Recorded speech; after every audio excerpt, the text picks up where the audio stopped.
오늘 본문 룻기를 통해서 성도들이 은혜 받으시기를 예수님 이름으로 축원합니다. 이스라엘 사람과 모압 사람들 관계는 아주 복잡합니다. 모압은 사해 남부 동쪽입니다. 제가 생지 지도를 가져왔는데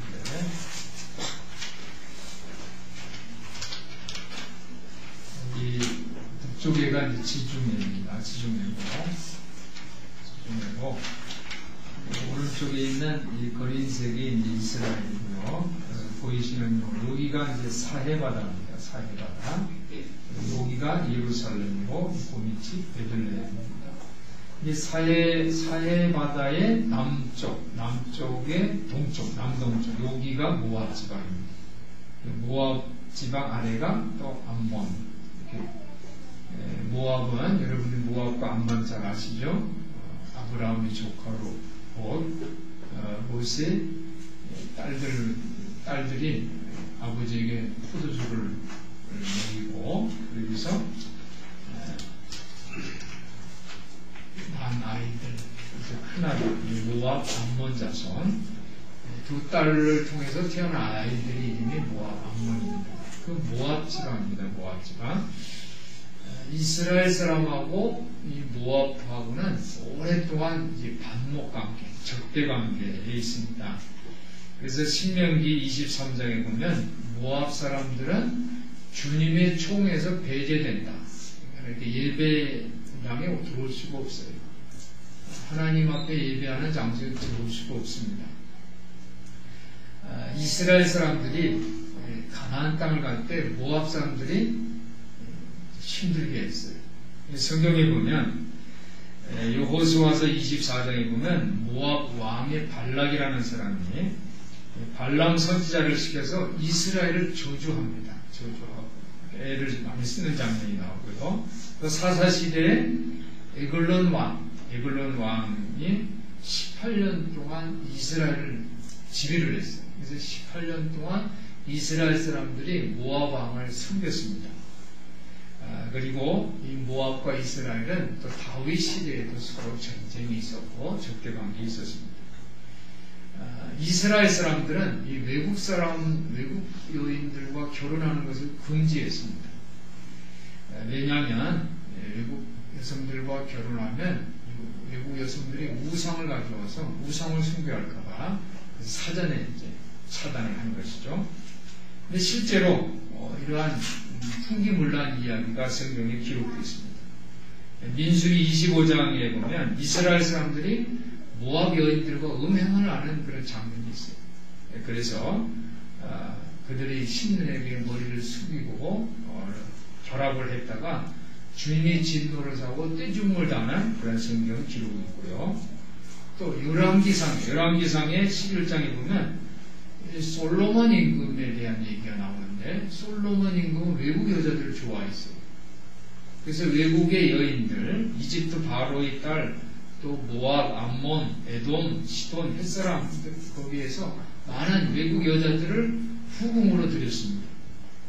근데 거기서 끝나는 것이 아니라 그 여인들이 이스라엘에서 그 우려했던 그 외국인 여자들이 자기 나라에서 올 때 몸만 오는 것이 아니라 우상도 들고 왔어요. 우상.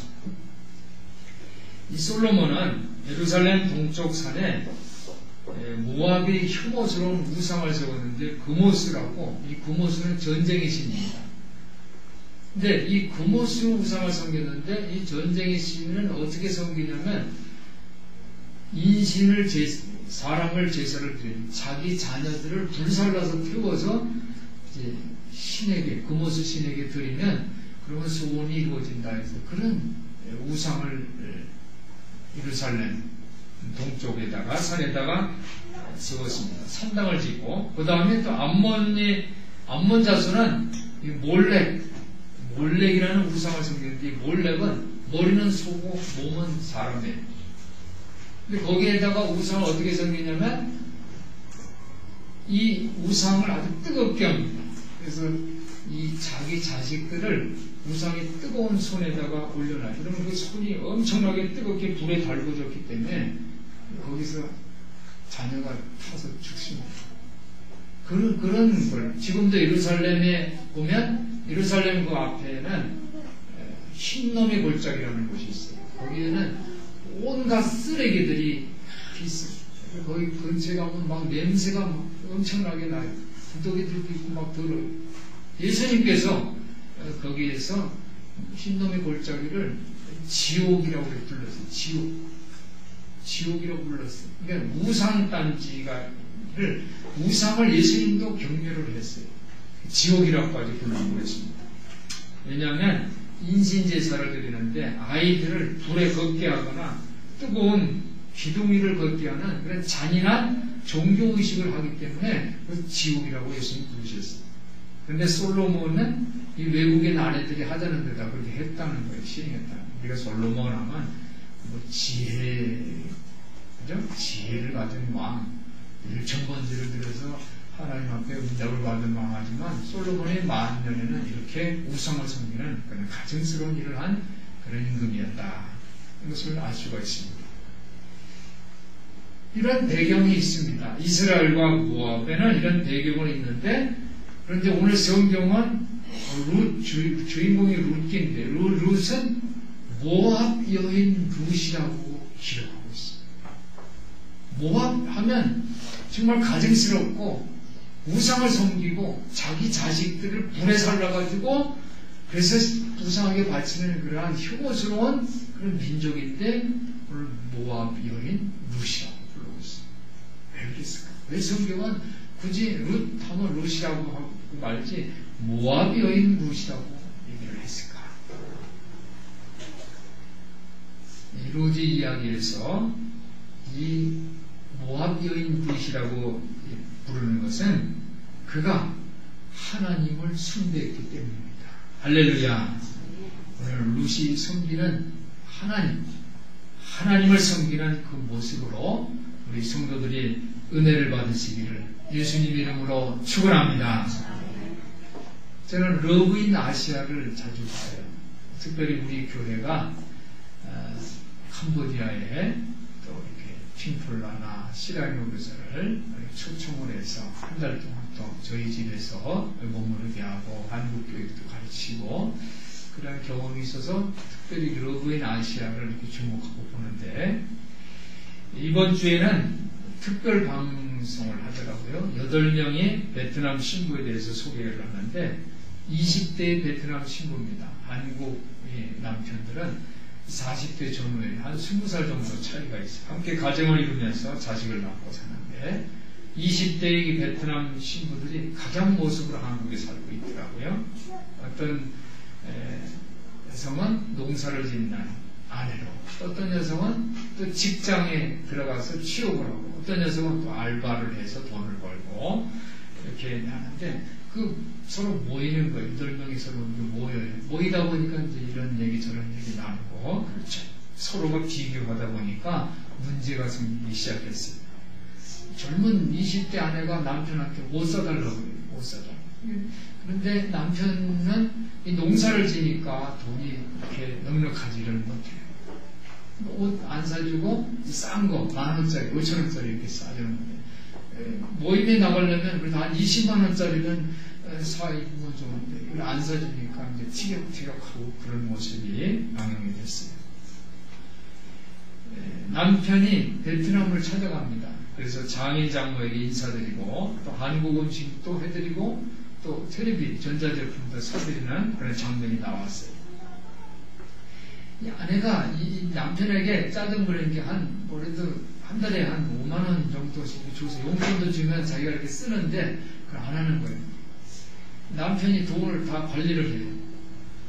그러니까 아내는 돈을 쓰지를 못하는 거예요. 슈퍼 같은 데 가서 물건을 사더라도 남편이 아내가 다 이렇게 사놓으면 왜 그렇게 돈을, 재정권을 아내한테 안 주냐. 아직 여기 와서 이렇게 돈 살 줄 모르고 계산할 줄 몰라서 제가 해요. 이렇게 남편은 얘기를 하더라고요. 그래도 20대 아내는 불만이 많이 있어요.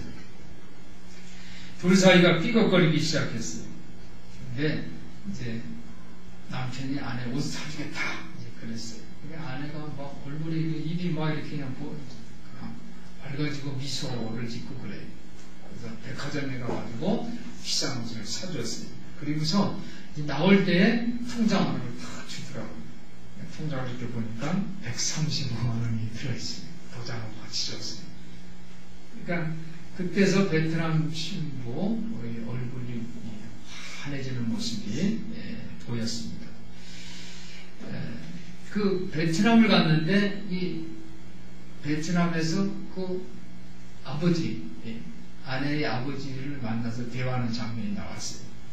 친정아버지가 딸에게 이렇게 말합니다. 결혼은 둘이 사랑으로 하는 것이다. 그리고 둘뿐 아니라 가족의 연을 맺는 것이다. 내가 집을 나오면, 그러니까 헤어지면 아버지가 딸 교육을 제대로 못 가르쳤다고 욕을 먹는다. 그러니까 헤어지지 말아라. 사랑으로 잘 지내거라. 라는 대화를 아버지하고 딸하고 하는 그런 모습이 이제 또 방송이 됐어요.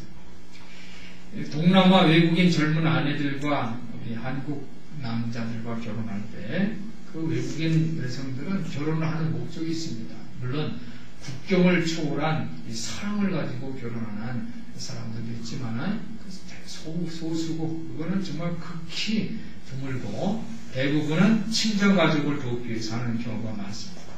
그들에게 돈이 필요한 거예요. 돈을 친정으로 보내서 친정 가족들을 돕고 싶은 것이 가장 큽니다. 오늘 마태복음 1장을 보면은요, 5명의 이방 여인이 등장해요. 이스라엘의 그 계보에 예수의 족보에 5명의 이방 여인이 등장하는데 이들은 예수님의 변칙적인 출생의 맥락에서 등장하는 외국인 여성들이에요. 우리나라도 외국인 여성들이 이제 결혼을 목적으로 많이 입국을 하는데 이들이 대한민국의 어머니들이 되기 위해서는 우리가 다문화 가정에 대한 것도 이해를 해야 되지만은 먼저 평화를 통해서 특히 그들이 하나님을 섬기는 가정에 대해서 2세들에게 희망을 전해 줘야 한다고 저는 믿습니다. 오늘 룻은 바로 이방 여인, 모압 여인 룻입니다. 저는 이 성지순례를 이제 다녔을 때 모압 지방에도 간 적이 있어요. 모압 지방에 갔는데, 그러니까 아까 보여준 그 사해의 동남쪽의 모압 지방에 산지에 이 높낮이가 많아요. 그래서 우리나라 이 대관령 한계령처럼 그냥 길이 꼬불꼬불꼬불해요. 근데 거기서 이제 안내하는 목사님이 그러더라고요. 여기에서 이 길을 루시 시어머니와 함께 베들레헴으로 가는 길입니다. 이제 그렇게 얘기를 하더라고요.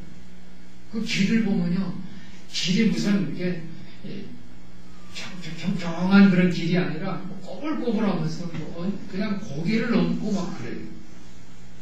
그때 이 룻이 시어머니 한 이 비장한 말, 그런 것을 그때 묵상을 하면서 여기서 룻이 베들레헴을 갔구나, 이제 그런 회상을 한 적이 있습니다.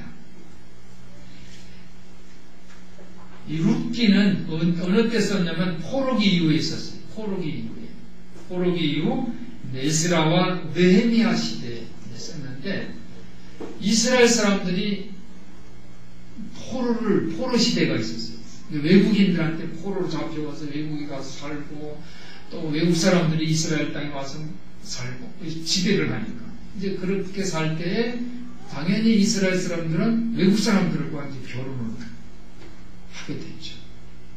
부인이 외국 여자고 태어난 아이도 이스라엘의 정통 혈육이 아니라 이제 섞인 거죠. 그래서 에스라 선지자와 느헤미야 선지자가 뭐라고 얘기했냐면, 너희 외국 여자를 다 보내라, 쫓아라, 자기 고향으로 보내라, 그 자식까지도 다 돌려보내라, 그렇게 명령을 했어요. 그런 시대에 룻기가 쓰여진 거예요. 오늘 룻기를 보면요, 우리가 1절부터 18절까지 이제 긴 그 성경 구절을 읽었는데, 엘리멜렉과 나오미입니다. 저 남편은 엘리멜렉이고 나오미, 이 두 가정이에요. 근데 엘리멜렉이 어떻게 됩니까? 죽었어요. 나오미가 이 두 아들을 데리고 있는데 두 아들이 어떻게 하면 아내를 취하는데 모압 여인 중에서 어떻게 아내를 취했어요. 그래서 하나 이름은 오르바고 또 하나 이름은 루시다고 그랬어요. 근데 엘리멜렉이 모압 지방에 살다가 먼저 죽습니다.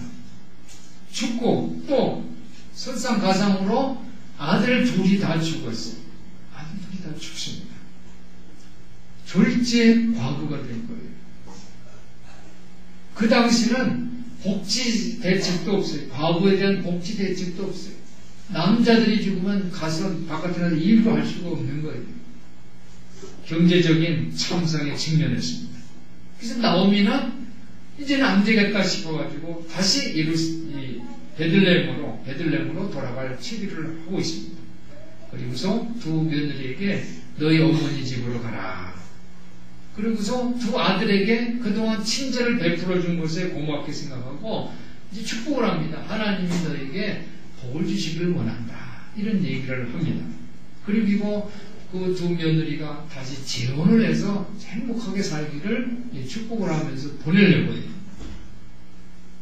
그러면서 이 나오미는 이런 고백을 합니다. 13절에 보니까 주님께서 나를 치신 것이 분명하다. 하나님이 나를 치셨다. 그래서 이 나오미라는 이름의 뜻은요, 기쁨이라는 뜻이에요. 아이러니하죠? 이름은 기쁨인데 실제 삶은 어떻게 비참한 거예요. 그래서 자기를 이 나오미라고 부르지 말고 마라라고 불러라. 이게 마라라는 건 쓰다 또는 비통하다 이런 뜻이에요. 괴롭다 이런 뜻이에요. 나를 마라라고 불러라 이렇게 얘기하는 장면이 나옵니다. 이 며느리 중에 오르바는 이 나오미가 가라고 어머니 집으로 가라고 하니까 그 요청에 따랐어요. 그런데 룻은 그렇게 하지 않았어요. 아주 유명한 말을 했어요. 나오미가 가는 어디든지 따라가겠습니다. 시어머니가 가는 어디든지 가겠다는 거예요. 시어머니 민족이 나의 민족이고 시어머니 하나님이 나의 하나님이다. 이렇게 고백을 했어요. 그리고 자기는 죽을 때까지 시어머니를 따를 것이다. 섬길 것이다. 이거 맹세까지 합니다. 오늘 본문의 18절을 보니까 나오미가 룻이 자기와 함께 가기로 굳게 결심하는 보고 그에게 말하기를 그치니라. 이렇게 기록이 되었습니다. 사랑하는 성도 여러분, 오늘 이 룻은 위험을 무릅쓰고 하나님을 쫓아서 미래로 들어가는 그런 중요함에 대해서 우리에게 증언하고 있습니다. 나오미는 그렇게 얘기를 했어요. 내가 너희들이 남편이 대신될 수 없다. 지금 내가 결혼해서 아기를 낳는다 해도 그 아이가 자랄 때까지 언제까지 너희들이 기다릴 것인가. 이런 얘기까지 했어요. 그런데 룻이 뭐라고 얘기합니까? 나한테 돌아가라고 강요하지 마세요. 어머니 가시는 곳에 나도 가고 어머니 머무는 곳에 나도 머무르고 어머니 민족이 내 민족이고 어머니 하나님이 나의 하나님입니다. 할렐루야. 나오미가 이 말을 듣고 깜짝 놀랄 거예요. 자기가 이 룻에게 줄 게 아무것도 없어요. 아무것도 없는데도 이 룻은 말도 되지 않는 말을 하는 거 아닙니까? 계속 고집을 피우는 것 같아요. 그리고 내가 혹시라도 어머니를 떠나면 하나님이 나에게 벌을 내리시기를 원한다. 이런 말까지 하는 거예요. 나오미는 룻이 자기가 함께 가기로 굳게 결심했구나라고 생각을 했어요. 그리고 더 이상 말리지를 않았어요. 그리고 룻은 베들레헴에서 선량한 남편을 만나고 할렐루야, 안정된 삶이 발견한 것을 믿으시기를 바랍니다. 그리고 나중에 다윗 임금의 증조모가 됐습니다. 할렐루야. 모압 출신 여인에게 놀라운 축복이 있었다는 거예요. 근데 하나님의 기적이에요. 이런 기적을 어떻게 해요? 선지자가 이 외국 여자들 다 고향으로 보내고 자식도 다 보내라고 명령을 했는데 이 모압 여인 룻은 하나님을 믿음으로 하나님이 축복을 받았다는 거예요. 그것이 오늘 이 포로기 위에 쓰여진 이 룻기 내용입니다. 사랑하는 성도 여러분, 오늘 루스 이야기를 통해서 주님을 따른다는 것, 하나님을 믿는 그 중요한 의미를 깨닫는 여러분 되시기를 예수님 이름으로 축원합니다.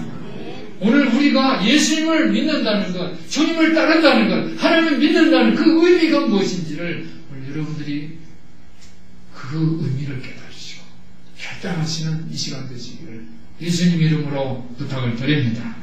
첫 번째는 우리가 주님을 따른다는 것은 뭔가? 첫 번째, 하나님은 왕이시다. 한번 따라해보세요. 하나님은 왕이십니다. 하나님이 최고 주권을 갖고 있을 때 우리는 첫 발을 내딛는 거예요. 그때 출발하는 거예요. 내 뜻 가지고 해도 안 돼요. 내 뜻대로 마옵시고. 저는 기도를 이렇게 말씀드렸죠. 기도라는 건 뭐냐?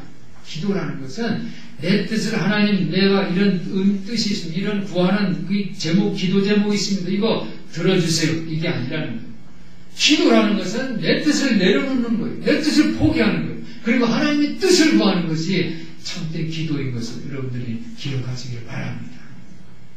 여러분 하나님께 기도할 때는 내 뜻을 내가 갖고 있는 하고 싶은 거 다 있어요. 그거를 하나님 앞에 나와서 내려놓는 거예요. 포기하는 거예요. 하나님 뜻이 뭡니까? 저를 향한 하나님 뜻이 뭡니까? 그거예요. 나라의 왕이 있다는 건 뭐예요? 요즘은 왕이라고 안 하지만 옛날에 왕이라는 것은 백성들이 다 그 왕에게 복종하는 거예요. 자기 뜻을 내려놓고 왕의 뜻이 뭡니까? 그 뜻을 우리가 뭐예요? 순종하겠습니다. 이런 의미예요. 우리가 주님을 따른다는 것은 바로 그런 의미예요. 하나님은 왕이십니다. 내 뜻을 내려놓고 하나님 뜻을 나를 통해서 사용하여 줘요. 하나님 거룩한 도구로 맹세하고 결단하는 것이 바로 주님을 따르는 것을 여러분들 기억하시기를 바랍니다. 나오미 남편 이름이 엘리멜렉입니다. 엘리멜렉. 그죠? 엘리멜렉은 모압집에 가서 죽었어요. 그렇지만 나오미라는 뜻이 기쁨인데 실제로 어떻게 기쁘지 않고 괴로운 삶이 됐잖아요. 그런 것처럼 이 엘리멜렉이라는 뜻도 바로 무슨 뜻이냐면 하나님은 왕이시라는 뜻입니다. 할렐루야. 이 나오미와 엘리멜렉 그 이름의 뜻이 벌써 하나님의 응답이에요. 비록 엘리멜렉은 죽었지만은 그러나 불쌍한 남자 엘리멜렉은 죽었지만은 두 아들까지도 죽었지만 그러나 이 이야기에 숨겨진 진실은 바로 룻을 통해서 룻이라는 외국인 여자를 통해서 하나님이 일하시고 모든 상황 속에서 하나님께서 왕으로 일하신다는 것을 증언하는 말씀인 것을 이야기인 것을 여러분들이 기억하시길 바랍니다.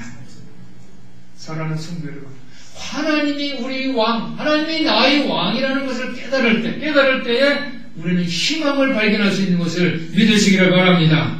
오늘 우리 성도들이 하나님이 나의 왕이시라는 이 사실을 깨닫고 여러분의 삶의 자리에서 고단하고 괴로운 그 삶의 자리에서 희망을 만나시기를 예수님 이름으로 축원합니다. 두 번째 루시 이야기에서 우리가 발견하는 것은 우리가 주님을 따른다는 그 의미에서 우리가 묵상해야 할 내용은 바로 열린 마음입니다. 한번 따라해 보실까요? 열린 마음. 그렇죠? 외국 사람들과는 상종하고 외국 이스라엘은 우리는 하나님의 백성입니다 하고 선택받은 민족이라고 생각해요. 우리나라도 그렇죠. 우리나라도 단일 민족, 5,000년 단일 민족 하잖아요. 지금 외국인 여성들이 지금 한 200만 명이 된대요. 외국인 여성들이 들어와서 가정을 이루는 통계가. 이 엘리멜렉과 나오면은 어떻게 위험을 무릅쓰고 열린 마음을 가진 거예요. 외국 모압 지방으로 들어갔어요. 모압으로 이주한 것은 모험적인 행동입니다. 이스라엘 사람들은 모압을 경멸을 했어요. 암몬 사람, 모압 사람은 주님의 총에 회원이 되지 못한다. 왜? 그들은 우상을 섬기기 때문에 가증스러운 제사 행위를 하기 때문에. 맞긴 맞아요.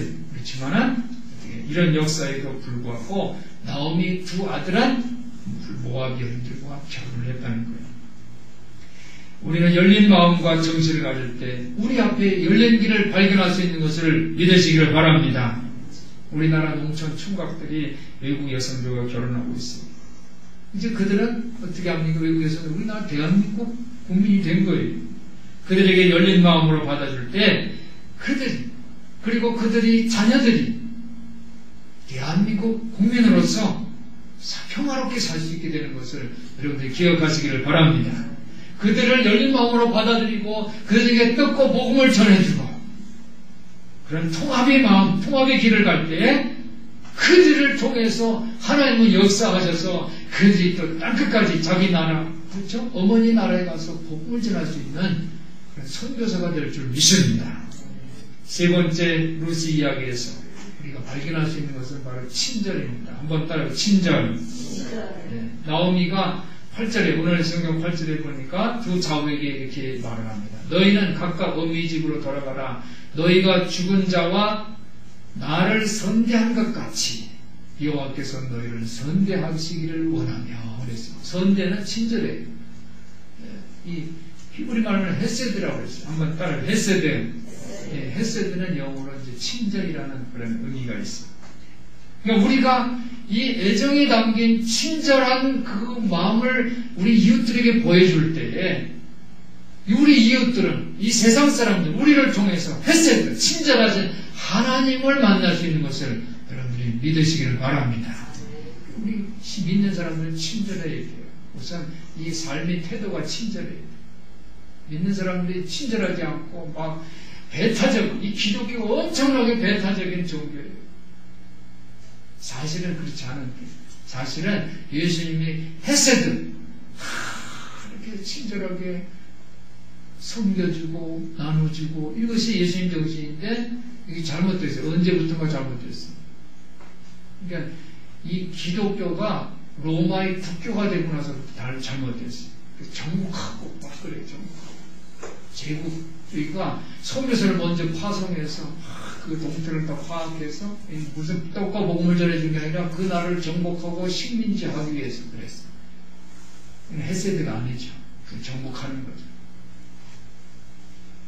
사랑하는 성도 여러분, 우리의 도전은 가족, 친구, 동료, 심지어 우리 마음을 아프게 하는 사람들에게까지, 배반하는 사람들에게까지 헤세드, 친절을 보여주시는 우리 성도들 되시기를 예수님 이름으로 부탁을 드립니다.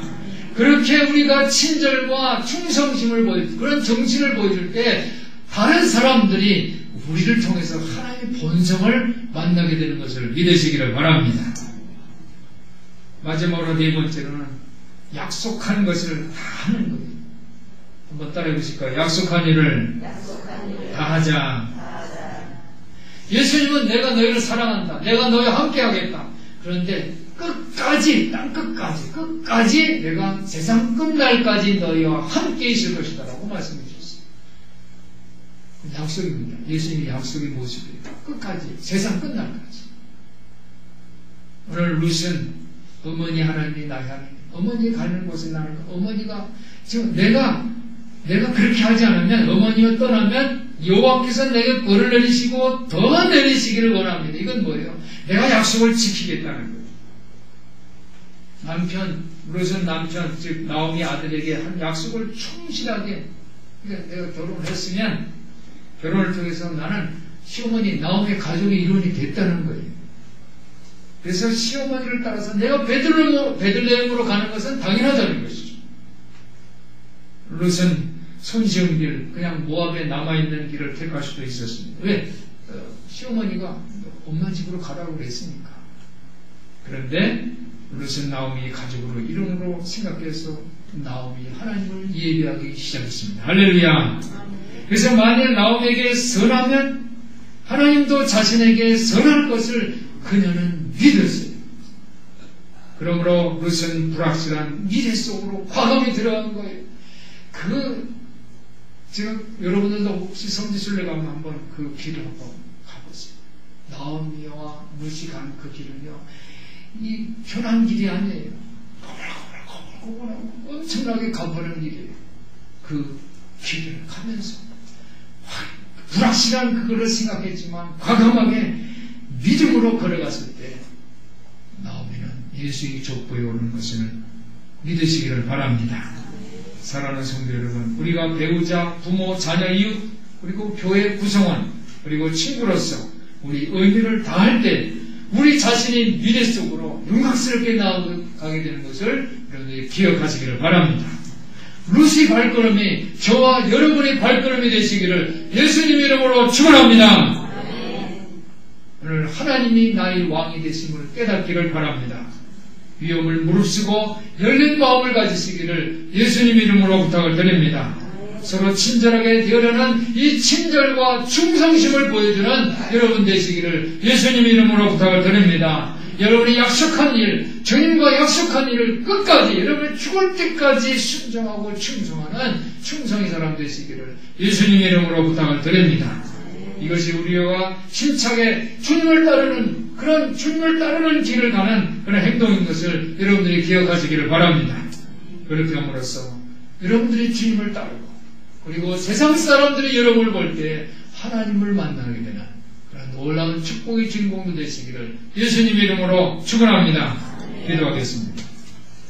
사랑이 많으신 하나님 아버지, 우리 성도들이 주님을 따른다는 의미를 실천하는 복된 삶을 살 수 있도록 도와주시옵소서.